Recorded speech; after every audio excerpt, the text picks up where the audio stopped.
Hello, welcome to the morning news. The newly elected Argentinian President Mauricio Macri met with the current President Cristina Fernandez on Tuesday.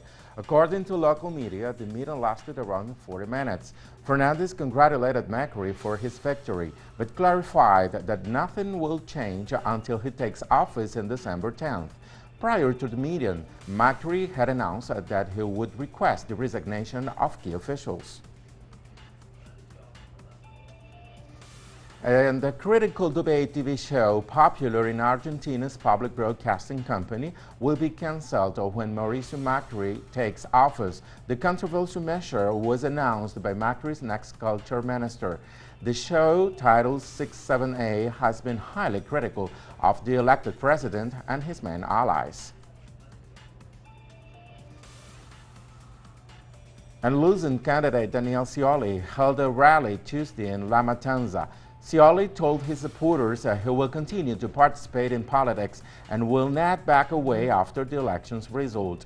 Daniel Scioli further said he is willing to hold talks with Mauricio Macri and to cooperate if necessary.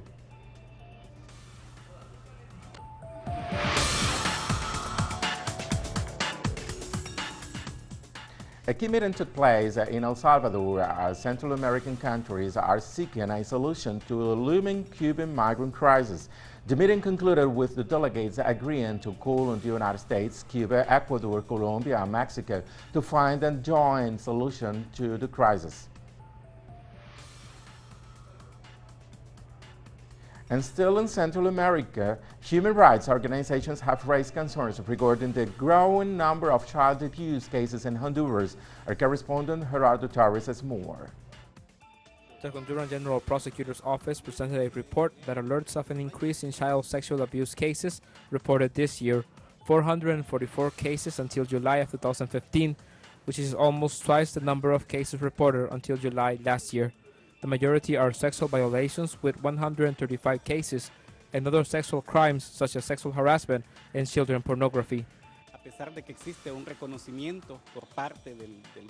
Even though there is a recognition by the government, the General Prosecutor's Office, and especially by the Children's Prosecutor's Office, of the number of claims that have been received, it is still important to advance in investigative issues, but especially as government will lack the will to address this problem and to put more resources so that the Children's Prosecutor's Office, with all its investigations unit, can function properly nationally. The United Nations Office for Children, UNICEF, has celebrated 25 years of work in Honduras and showed their concern on this menace that is starting to grow very fast in the country. The Honduran state has to strengthen its judicial system, but it is not only the state, but also society that shouldn't tolerate the violations of the rights of children, which are an insult. The change has to come from the cultural guidelines that tolerate this to a state that has to be more severe in the punishment of these crimes, but that also has to protect children from abuse. Child sexual abuse is increasing in the country, and many advocate groups of children's rights have raised an alert due to the impunity in Honduras, which translates in 96% of the cases that are never investigated. Gerardo Torres, Telesur, Central America. Thousands of Brazilians took to the streets around the country to demand the resignation of the head of the parliament, Eduardo Cunha. The lawmaker has been accused by the Attorney General's office for being part of a corruption scheme involving millions of dollars from the state-controlled oil company Petrobras. Cunha has vowed to adhere to his parliamentary immunity. Bolivian officials say deposits of confiscated coca have reached the maximum capacity of 3 million pounds. The government is unsure about how to dispose of the extra coca, as it is considered sacred to the indigenous people. Our correspondent Dimitri O'Donnell reports. Bolivia's anti-drugs authorities have so far destroyed more than 9,000 hectares of illegal coca crops this year. The coca-producing area of Chapare in Cochabamba was targeted, as well as the province of Beni in the north and the city of Santa Cruz. The government aims to destroy more than 11,000 hectares of illicit coca crops by the end of the year. They accepted the eradication policy, but don't want to be forced. The people want to be consulted before they have to deal with the eradication of the coca.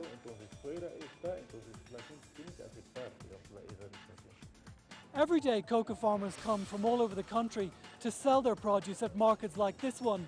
Bolivia allows around 12,000 hectares to be cultivated for coca plantation, mainly for medicinal, religious and nutritional purposes. Producers bitterly oppose any plans to scale back on production. Bolivia's parliament recently discussed a new bill that could raise the limit by up to 20,000 hectares to legally grow the crop. A recent UN report said more than 20,000 hectares were used for coca plantation in 2014, but that the amount of illegal crops was reducing. Between 2010 and 2014, the country has reduced the area under coca cultivation by 2,600 hectares, which is equivalent to more than one-third the area under coca cultivation in 2010. Bolivia's overflowing stores of seized coca are causing problems for the government. Storage space is costly, and the other option, to burn the confiscated leaves, is opposed by farmers who say that the plant is sacred. But with production of the leaf at its lowest in over a decade, the government says it is winning the war on illegal cultivation. Dimitri O'Donnell, Telesur, La Paz.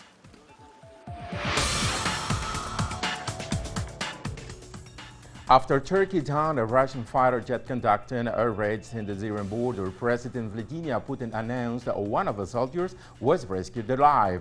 Furthermore, Putin said that the airstrikes in the area will continue and that incidents as such will be responded to.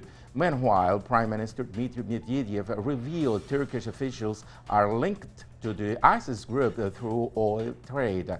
Russia is considering barring Turkish companies from its markets. And China reacted to the downing of the Russian jet after the United States expressed its solidarity with Turkey. The Chinese Foreign Ministry said it was concerned.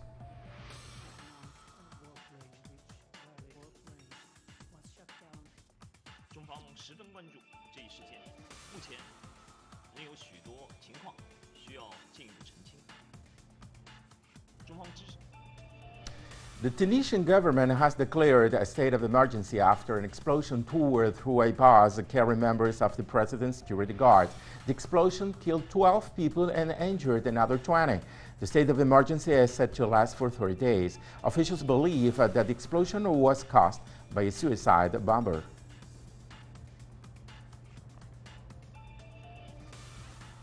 Thousands took to the streets of Chicago to demand justice after a video was released showing white police officer Jason Van Dyke killing the 17-year-old black teenager Laquan McDonald.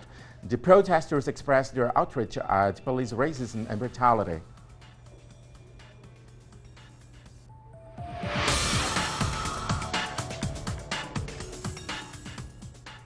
Russian authorities are reinforcing security measures ahead of a FIFA 2018 World Cup. The Russian sports ministers and FIFA representatives announced that security will be enhanced given recent events throughout the world. Russia says it will provide optimal conditions for the World Cup to be a success. More on these and other stories on our website, telesurtv.net/English. For Telesur English, I'm Ray Gomez. Thank you.